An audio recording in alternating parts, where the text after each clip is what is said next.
SFT MOBITEL, the connection.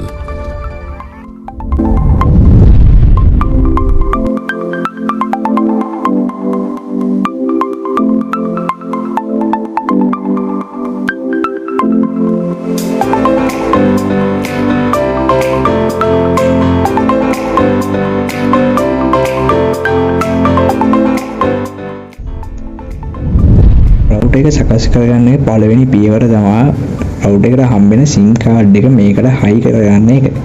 ඒක කරන්න අපිට SIM කාඩ් එකේ පොඩිම කොටසක් වෙන නැනෝ SIM එක තමයි මේකට අවශ්‍ය වෙන්නේ. මේ වීඩියෝ එකේ දැන් ඔයාලට පෙන්වන්නේ කොහොමද මේ නැනෝ SIM එක SIM කාඩ් එකෙන් ගලවන්නේ කියලා. ඉතින් නැනෝ SIM එක ගලවගත්තට පස්සේ මේක හයි කරන්න දෙන පෝට් එක තියෙන්නේ රවුටර් එකේ යටපැත්තේ. මේ SIM කියලා ගහලා තියෙන තැනට තමයි අපි මේ SIM එක දාගන්න ඕනේ. මේකේ පැතරි පැත්ත උඩට හිටින විදිහට මේ වීඩියෝ එකේ පෙන්නන විදිහට ඔයාලා මේ SIM එක මේක ඇතුළට දාලා මේක තද කරපුවාම පොඩි ක්ලික් සද්දයක් ඇහෙයි. ඒකෙන් ඔයාලට දැනගන්න පුළුවන් රවුටර් එකට SIM එක හරියට හයි වුණාද කියලා.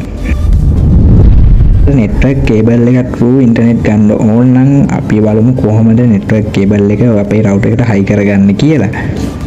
මුලින්ම ඔයාලගේ කේබල් එක අරගෙන රවුටර් එකේ අපේ අනිත් පැත්තේ තියෙන පෝට් වලින් WAN කියන පෝට් එකට කේබල් එක හයි කරගන්න.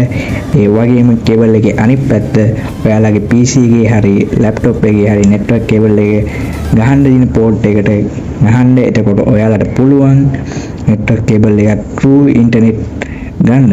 අන්තිමට බලමු අපේ පවර් ඇඩැප්ටර් එක කොහොමද මේ රවුටර් එකට හයි කරගන්නේ කියලා.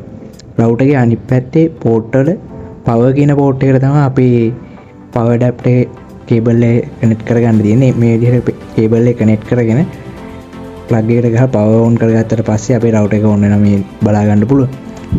ඔයාලගේ රවුටර් එක ඔන් වුණාට පස්සේ ඔයාලට මේ ලයිට් තුනක් පත් වෙන බලා ගන්න පුළුවන්. පළවෙනි ලයිට් එකෙන් පවර් එකක්, දෙවෙනි ලයිට් එකෙන් Wifi සහ තුන්වෙනි ලයිට් එකෙන් ඔයාලගේ සිග්නල් ස්ට්‍රෙන්ත් එකක් පේනවා.